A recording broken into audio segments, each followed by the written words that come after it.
ایران اور امریکہ کے درمیان سوئٹزرلینڈ کے شہر برگن اسٹاک میں پاکستان کی ثالثی میں ہونے والے مذاکرات نے فوری جنگ کے خطرات کو وقتی طور پر کم ضرور کر دیا ہے، لیکن اصل امتحان اب شروع ہوتا ہے۔ دونوں ممالک نے آئندہ 60 روز میں مختلف تکنیکی اور سیاسی معاملات پر مذاکرات جاری رکھنے پر اتفاق کیا ہے۔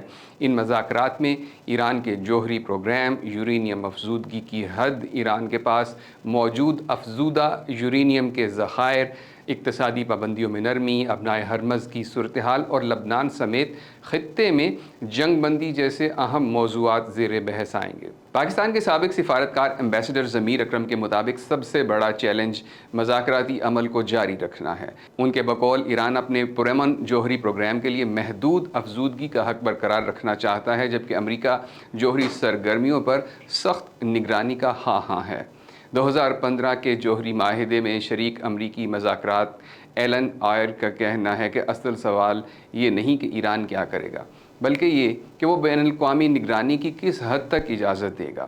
ان کے مطابق 60 دنوں میں مکمل اور بامقصد معاہدے کے امکانات محدود ہیں۔